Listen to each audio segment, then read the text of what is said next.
Hello，大家好，我係 P18嘅 Miranda，歡迎嚟到收睇 P18嘅醫學專訪。我之前咧一路邀請嘅嘉賓咧都係醫生喎，咁大家可能好好奇，我今日呢位嘉賓咧雖然唔係醫生，但係咧佢嘅專業咧絕對可以同醫生咧相輔相成。咁佢究竟係邊位咧？就等我介紹下啦。呢位就係我身邊咧就係音樂治療師曾永朗小姐 Rainbow，歡迎晒你 Rainbow。你好。音樂治療對香港嚟講啦，就係一個比較新嘅治療方法啦。咁其實音樂治療咧，會唔會有一啲數據啊，或者研究顯示咧，其實成個治療係有效嘅咧？咁音樂治療喺有效上邊咧，我哋可以分幾個層面啦。咁第一個咧就係生理嘅層面啦。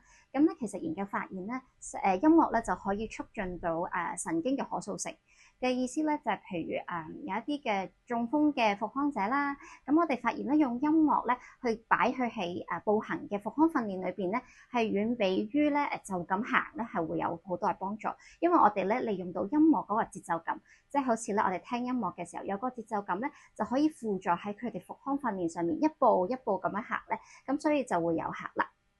另外咧，我哋都可以喺早產嬰兒上邊咧，我哋見到喺佢哋嘅生長嘅過程裏邊咧，佢哋因為早咗出世，離開母體之後咧，佢哋會感受到好多唔安全嘅感覺。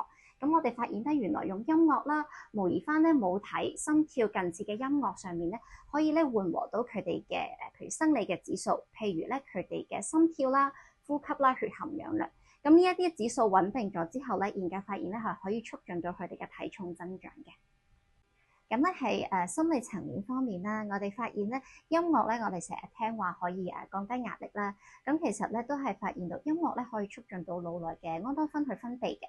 咁咧研究發現其實呢樣嘢咧都可以咧減低咧止痛藥嘅使用，同埋咧舒緩到嗰個疼痛嘅感覺。咁呢個咧就可以應用於咧一啲疼痛嘅病患者。咁譬如急性啊或者係慢性嘅疼痛都可以嘅。咁咧喺一啲譬如壓力大嘅成年人啦，咁我哋咧都可以利用音樂去幫助佢舒緩情緒嘅。咁譬如咧係我哋可以用音樂啦進行一個意象嘅想像啦。咁咧喺嗰個音樂嘅過程裏邊咧，佢可以咧係透過音樂咧去進行一個比較舒緩到內心嘅情緒。咁亦都可以透過音樂啦去進行一個繪畫方式咧去表達佢內心嘅想法嘅。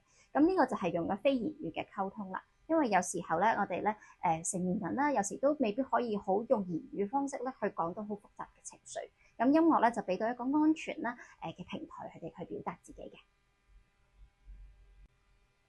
咁喺社交層面嘅應用上邊咧，我哋可以用音樂咧同自閉症兒童啦，或者有特殊社交需要嘅小朋友啦，去進行一啲嘅音樂嘅互動嘅。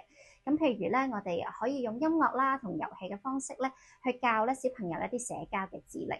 譬如咧，我哋可以喺音樂裏邊咧加插一啲社交嘅指令，就係譬如係揮揮手、講聲你好嘛，咁咧就讓佢哋咧喺適當嘅時候咧做適當嘅一啲嘅社交指令啦。咁咧喺應用於職場上邊咧，咁其實咧音樂咧，我哋可以用到音樂嘅即興啦。